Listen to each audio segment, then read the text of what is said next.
Rise the Shield Hero has been officially confirmed to come back to Global GS, and with them, of course, it will be bringing back all of the old units, along with some pretty massive buffs to each of them. That's what this video is going to be talking about today. We won't be covering the equipment in this video, just because I want to wait and see if they change any for global, even though I kind of doubt that they will. And also, I really can't find most of the equips for Rise the Shield Hero in regards to the free stuff, because I'm not for sure if we got any more free items or event items. So that's why the equipment won't be factored into this video. There will be a separate video for the equipment, but I do know everybody at least wants to know what the units are. So I thought we'd go ahead and push out this video, not keep you guys waiting any longer. So without further ado, let's talk about all 4 units coming to the game. First and foremost, let's talk about the elephant in the room, the free unit that everybody can get just by playing the game, and that is going to be Niofumi. Niofumi is receiving some pretty solid buffs to his tanking, along with a new true weapon to also boost him up a little bit. His skill has been unchanged. Still, you heal for 10% of the damage you take, and you increase freeze and paralysis resist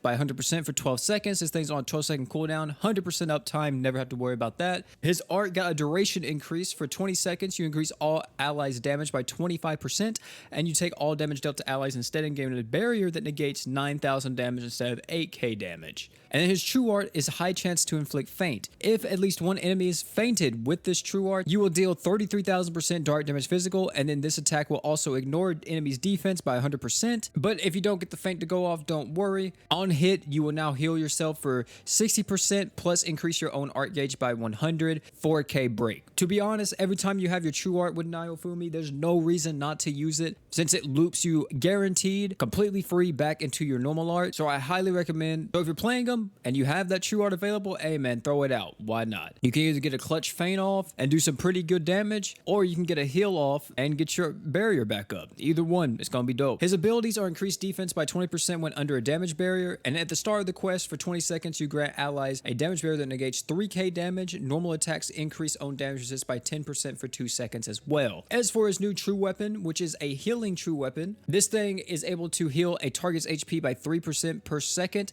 and if the user is light, you heal the target's silence. The cooldown on this bad boy is 35 seconds. Its passive is when equipped by Niofumi, you increase physical resistance by 25%, and when activating art, create a barrier which negates 13,000 damage to self instead of 9,000 damage. I highly recommend that you get this for Niofumi because it's just going to make his tanking even better and more consistent, and it's going to be definitely a nice pickup, especially if you already have his first true weapon, so you can run both of them on him. That's going to be best case scenario to make sure that Niofumi is, of course, tanking as much as possible. That's actually it for Niofumi though, but overall, really good buffs. Overall, I think most people are going to be pretty happy with Niofumi, including myself. I think he's going to be an even better free-to-play taunt tank. Next is going to be our first gacha unit, which is Raccoon Girl, or Reptilia. I know some people don't recognize her by that name. Nothing was changed slot-wise. Her skill actually did get changed. It used to before, I think, only give you 15 arts, but now if you crit, you increase your arts by an additional 15, so 30 arts on a skill, not bad. Her art got buffed to 15,000 instead of 12,000, so you now will deal 15,000% light damage. When this attack crits, you increase your arts by 70, only once per art, and for 15 seconds, if an ally who is taking damage dealt to allies is present, increase max HP of that ally by 33% and heal that ally by 150 per second. If that was a little bit confusing to understand, pretty much put it like this. If you have a taunt tank on your team and they are taunting the enemy, you use her art, you get the heal. Put it simple. And the true art is now 45,000% light damage physical.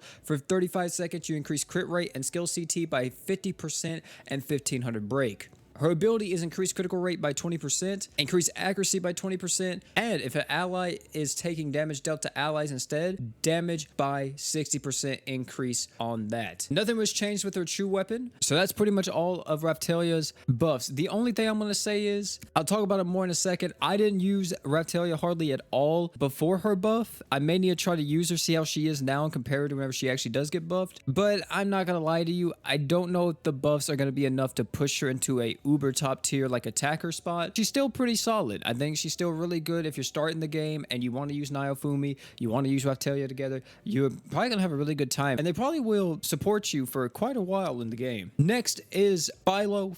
Never know how to pronounce her name, to be honest. Nothing was changed with her slot. Her skill got a reduced cooldown to 9 seconds. Apart from that, everything else stayed the same. Still increases your own attack by 20% every time you use it, up to a maximum of 100%. The art is 20,000% earth damage magic. For 15 seconds, you reduce the enemy's increased action speed by 20% and defense by 50%. And the True Art got buffed to a monstrous 55,000% earth damage physical. The lower the enemy's health, the greater the damage increase of this True Art is, up to a maximum of 250% damage increase. Nothing was changed with the abilities. It is still increased physical resistance by 20% and art gauge by 2, and you increase damage to enemies by 50%. And then last but not least is going to be Melty. Melty is a support from this crossover. Nothing was changed slot-wise. Her skill got an increase in the arts that it gives. So now it heals all allies HP by 250 and increase arts by 10. Her art got buffed in terms of the modifier to 15,000% water damage magic. For 13 seconds, you increase allies attack by 40% and art gauge by 3 per second. And the True Art also got buffed in terms of its modifier to 35,000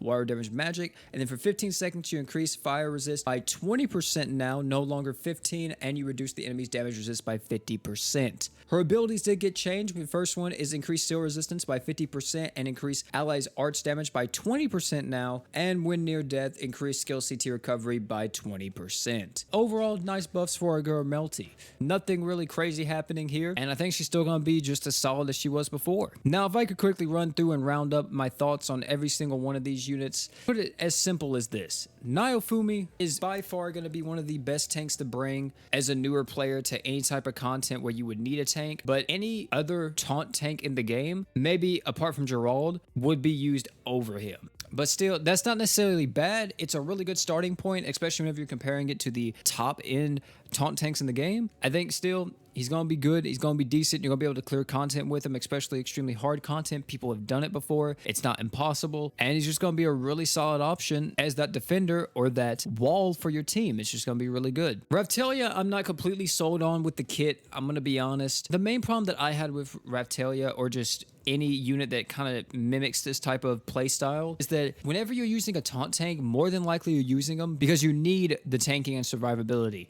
For example, Bits, High Level Mines, Ganon. And for you to slot in Reptilia into those slots, it's going to be really, really hard. For one, she doesn't have any type of stacking damage buffs. She just has crit, and crit is negated in a lot of super hard in-game fights. But for everything that's not considered in-game or extremely hard content, she'll be really good in. As for Filo, I'm gonna be honest, I think I used this girl once, and that was for the showcase, and I never used her again. I don't remember anything about her. So I'm just gonna say that the buffs is probably not going to change her too much, but she may be an even better earth damage dealer and may be able to clear content a little bit faster, especially in the Palamecia fight in the mines. If I can run mono earth with Filo and be perfectly fine in terms of damage, then I'll say she's a pretty solid unit. But for now, my god, dude, mono earth takes literal years. And Melty, I think it's staying the same, man. I don't think we're going to really see an increase in Melty. I don't think we're going to be seeing a decrease. If you have Melty, you've been using her before,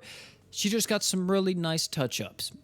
So overall, I think the Shield Hero collab is going to be pretty solid for people who want to summon for them. And for the people that already have them, you know, you got to get some pretty nice buffs. But at the end of the day, if you don't want to go for Shield Hero, I think that I'm going to go ahead and call a little bit early. A lot of people are going to be skipping the Shield Hero crossover or the banners. But hey, man, thank you all for coming out. It's been your boy, P. Don't forget to like, comment, subscribe for more. And last but not least, you guys already know, don't forget to drink water.